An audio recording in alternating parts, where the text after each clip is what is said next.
एक छोटे से गांव के कोने में एक बहुत पुराना कुआं था। गहरा, अंधेरा और बिल्कुल शांत। कई सालों से उस कुएं से किसी ने पानी नहीं निकाला था। गांव वाले कहते थे वो कुआं श्रापित है। जो भी आधी रात के बाद उसमें झांकता है वो कभी पहले जैसा नहीं लौटता।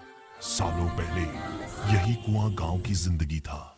औरतें यहाँ पानी भरने आती, बच्चे खेलते और बूढ़े पेड़ के नीचे बैठकर बातें करते। लेकिन एक गर्मी की दोपहर एक लड़की माया पानी भरते वक्त फिसल गई और कुएं में गिर पड़ी। लोगों ने कई दिन तक खोजा पर उसका शव कभी नहीं मिला। और फिर उसी रात से अजीब चीजें होने लगीं। शुरू में कुएं के पास से हल्की रोने की आवाज आती थी, फिर फुसफुसाहटें सुनाई देने लगीं। धीरे से कोई कहता, मुझे बाहर निकालो। गांव में डर फैल गया। एक एक करके लोग उस कुएं के आसपास के घर छोड़ने लगे। झाड़ियां उग आईं, रास्ते सूने हो गए और वो कुआं सिर्फ डर का दूसरा नाम बन गया। कई साल बाद शहर से अर्जुन नाम का एक लड़का अपने दादा दादी से मिलने गांव आया। उसने भी इस कुएं की कहानियां सुनी और हंसने लगा।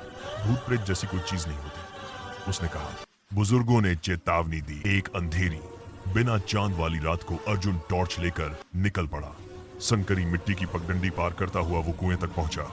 हवा ठंडी थी, पेड़ बिल्कुल स्थिर थे, जैसे सब कुछ सांस रोके खड़ा हो। फिर अचानक उसे आवाजें सुनाई दी, किसी के रोने की आवाज। कुएं के अंदर से वो झुककर बोला, कौन है वहां? एक धीमी कांपती हुई आवाज आई, मदद करो, मुझे बाहर निकालो। अर्जुन डर गया पर उसने टॉर्च अंदर की ओर घुमाई। कुएं के अंदर काला पानी था। फिर अचानक पानी में लहरें उठी और एक सफेद हाथ बाहर निकला। लंबी, ठंडी, गीली उंगलियां।